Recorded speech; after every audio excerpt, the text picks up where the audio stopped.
Chennai central மற்றும் basin பாலம் ரயில் நிலையம் இடையே 2 புதிய ரயில் பாதை அமைக்கப்படுவதையொட்டி சென்ட்ரல் புறநகர் ரயில் நிலையம் மூடப்பட்டது. இன்றும் நாளையும் சென்னை சென்ட்ரல் புறநகர் ரயில் நிலையம் மூடப்படுவதாக ரயில்வே நிர்வாகம் அறிவித்திருந்தது. இதனால் பயணிகளுக்கு ஏற்பட்டுள்ள அவதி குறித்து செய்தியாளர் ராமச்சந்திரன் தரும் தகவல்களை பார்க்கலாம். சென்னை சென்ட்ரல் ரயில் நிலையத்திலிருந்து இன்றும் நாளையும் புறநகர் ரயில் சேவை இயக்கப்படாது. இதற்கு மாற்றாக தற்காலிகமாக கடற்கரையிலிருந்து இயக்கப்படும் என்று ஏற்கனவே தெற்கு ரயில்வே அறிவுறுத்தியிருந்தது. ஆனால் இதை அறியாத ஏராளமான ரயில் பயணிகள் இன்று சென்னை சென்ட்ரல் ரயில் நிலையத்தில் இருக்கக்கூடிய மூர் மார்க்கெட் புறநகர் ரயில் சேவைக்கு வருகை தருவதை நம்மால் நேரடியாக பார்க்க முடிகிறது.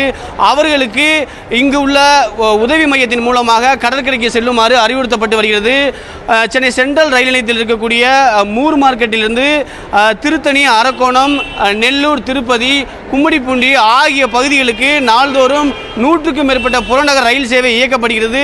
இந்த ரயில் சேவையை கூடுதலாக இயக்குவதற்காக 3வது 4வது நடைமேடை தற்பொழுது உருவாக்கப்பட்டு வருகிறது.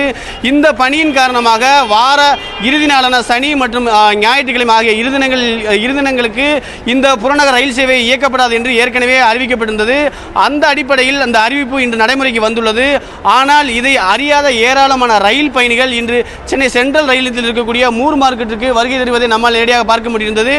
அவர்களுக்கு உதவி செய்வதற்காக 24 மணி நேரம் இயங்கக்கூடிய உதவி மையம் ஒன்றும் தெற்கு ரயில்வேயின் சார்பாக ஏற்படுத்தப்பட்டுள்ளது. அவர்கள் ஒலிபெருக்கியின் மூலமாக ரயில் பயணிகளுக்கு அறிவுறுத்தப்பட்டு வருகிறார்கள்.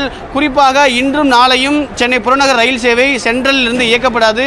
அதற்கு மாற்றாக கடற்கரையிலிருந்து 7வது நடைமேடையிலிருந்து இயக்கப்படும் என்றும் அவர்கள் தரப்பில் தெரிவிக்கப்பட்டது.